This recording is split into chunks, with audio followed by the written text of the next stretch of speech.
Régie des eaux. L'église ya charité komoni ya kofama tozawani bolo bateki okoyaka boye tobandi kaka kokomelokisi te tozo kosala tous les examens possibles soki oza na myome okoleka na échographie soki oza na infection tokosala examen soki oza na maladie nini okoleka na examen toza na labo eza wana mpona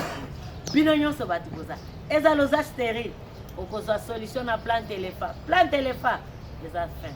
Ok. Bandeko balandi nayebi ke bolingaka Herbo Pharma makasi émission na bino o bolingaka o esepelisaka bino na ba couple na bino na ba famille na bino nakanisi tozokoba kaka na likambo etali infection po toyebi ke na mokili infection ezali pasi o ezotungisa bana mike ba mikolo voire même ba bébé infection ezali ezali pénétration et multiplication d'un agent pathogène dans l'organisme humain. Il y a aussi des infections sexuellement transmissibles, les microbes. Nous avons les staphylocoques, les streptocoques, les salpingites. La salpingite, il y a des femmes qui se plaignent d'écoulement vaginal, des douleurs pendant les rapports sexuels, la fièvre, et surtout l'écoulement vaginal, c'est le signe d'une infection le plus grave chez les femmes. Nous avons les granules inguinales ou autobengi donovanose. Yango epesaka gonflement des régions génitales. Motoko komona ya komi na cancer mais ça cancer de orgeza infection. Tozana trichomonas. Mama ernyoso azana ba écoulement vaginal. Ba vilbe vimbi donc azana ye à l'aise. Côté ya papa ndenge moko. Infection epesaka pasi mingi na mabota et pour créer même stérilité. Pour mama akoko zala zana infection akomi na adhérence. Adhérence ezani neza trompe bouchée. Trompe soki eza bouchée et bouchée na nini na ba microbe wana ekwei likolo ya trompe soki bapota tango epoto wana ekokauka ekangami moyen ya passage ya ovule tango ovaire akosécréter ovule ekozala te. Trompe bouchée, ovaire gonflé, donc moyen maman à concevoir exacté. Infection ezamabe, epesaka, faiblesse sexuelle, asthénie physique, donc mutu akozala mal à l'aise. Nzoto na ye ekokonda. Akozala donc mal à l'aise ekomise makwanza na nzoto. Na nzoto na ye moko moyen asepela na ndako kutu ekozala te po ekopesa ye pasi. Mama aza na douleur, papa aza na bapota. Un jour, maman ayambaka malade moko. Donc, ye akanisi ke azo subame tofine ezobi. Amemeli maman etelemi kaka wana mais sur place avec plante éléphant, maman sali solution bala moko. Dans moins de 15 minutes, papa wana s'est retrouvé. Donc, a commis normal. Na Herbo Pharma, tozo traité ba maladie bébé. Motoko kozala na problème ya motema. Motema evimbi tolobi cirrhose. O maladie wana mutu abikaka te akomi kozela kaka liwa te. Biso toza na plante o tobengi banas. Moins d'une semaine malade motoko se retrouver soki nzoto ezaki déjà ya kovimba makolo evimbi libumu evimbi nzoto échanger à perdre poids na ye à perdre appétit donc akomi na surménage neti mutu aza na donc mutu ezosala bien te dans moins d'une semaine motoko se retrouver. Toza na plante o ezo traité maladie tobengi goutte. Toyambaki papa moko makolo evimbi. 2 jours pamba papa wana za kotambola te akomi kotambola. Donc plante éléphant eza plante o ezo pesa solution na maladie nyonso. Oza na problème ya tension oculaire.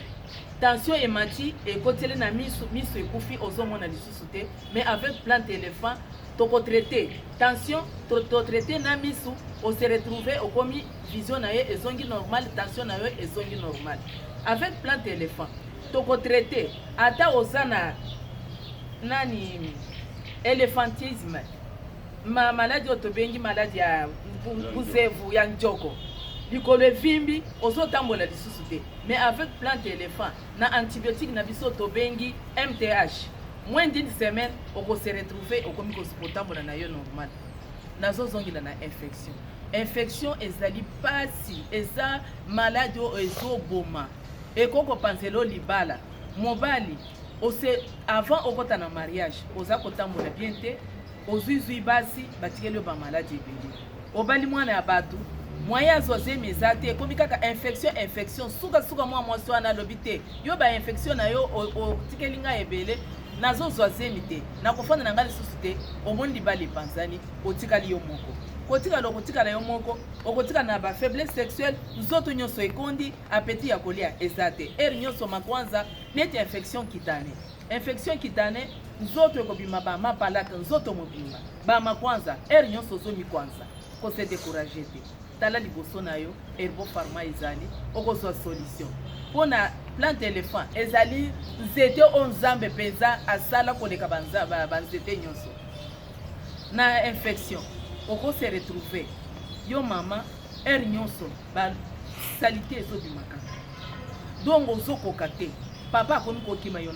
na ndako mpona nini te mwasi wana nazokoka lisusu te fo nakende kobeta libanda mais kose découragé te avec plante éléphant okozwa solution okuta mama Laurence aza wana okokuta ngai okokuta mama Sylvie baconsultante mosusu bazali tokoyamba yo tokosolola okozala décide bandeko balandi ya etando eke nazali lisusu na esengo mingi mpona kokutana na bino na émission na biso ya Herbo Santé émission kitoko bolingaka oyo tolobelaka lobiko kouta na nzete na biso oyo tobiangi éléphant ezali mpe na midele ebele kobikisaka mpe babokono lolenge na lolenge nakanisi bino moko boyebi baoyo basi bameka médecine na biso en tout cas basukisami ete eloko nazali koloba ezali nde ya solo mais lelo nalingi nakundula mwa moke makambo mazali kotungisa bato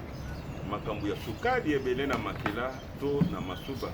yango bakobengaka na lopoto ete moto azali kobela diabete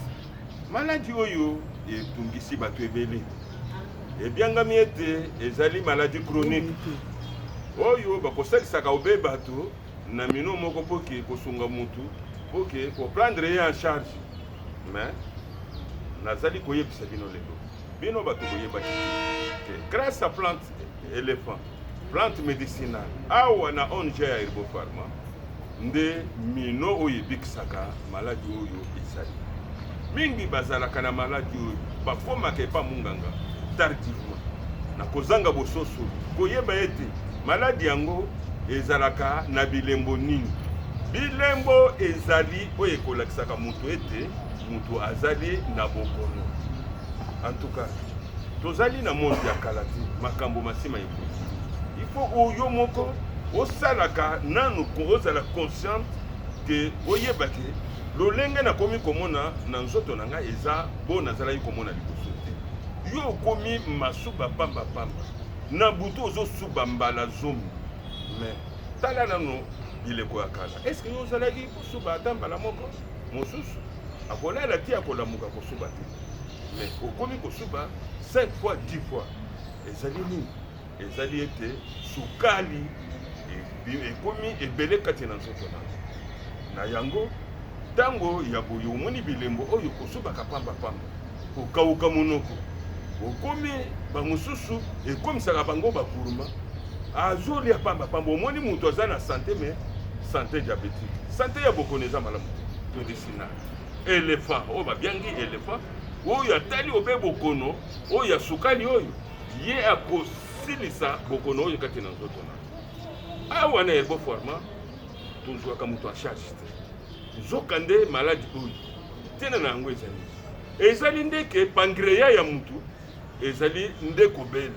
ntango moto abeli pancréas yango nde esekretaka bololo kati na makila ya moto po ete edoze mwa ndambu ya sukali bilia ebele tokoliaka ezali na sukali atako eyokamaka na lolemo mpenza te tala nzoyi akotelema na fufu akotelema na biloko kilikili ata otyango na monoko koyoka sukali te me bosangani na biloko wana meka nano mafuta nzoyi oyoka sukali eleki na sukali tokosombaka na wenzi nde yango esalamaka kati na nzoto na biso ntango okolia tokoliaka bilia ya lolenge na lolenge esangani kati na nzoto na biso sukali ekolekaka ebele mais pancréas ye nde akobwakaka bololo mpona kodoze sukali wana po ete tozala nzoto kolongoli ememela biso batrouble te tala moto oyo aza na diabete epai ya basusu ekopesaka batension artérielle bamosusu okomona epesa vision flou bamosusu bolembo makasi asthénie physique ekomemela bango asthénie lolenge na lolenge omoni ete motu aza na maladi oyo moyen lisusu azala mpenza nzoto elongobani eza te tozali na mino to kisi oyo ekoki korétablir santé ya pancréas na yo esala mosala malamu mpona kobikisa yo na bokono oyo ezali koyiko komema yo na liwa to mimikaka tango grâce ya baplante médicinale oyo ezali ya motuya mpenza ekoki na kobikisa bokono lolenge na lolenge mais nazalaki na ebele ya koloba baza kolakisa ngai ke minute etikali ike mais or ke tozali ebele kati na plateau awa baninga mpe baloba napesi bino merci ngai naza docteur David nazosala elongo na mama Laurence na Herbo Pharma Victoire soki yo olingi kokutana na ngai to kokutana na mama Laurence na kati na centre oyo ngai nazokamba yaka landa avenue Victoire leka commune koma leka bibi play koma justement na maya kalamu place basokolaka mituka wana en face ya école de l'application tala na mopanzi na yo ya droite okomona panneau na biso ezali wana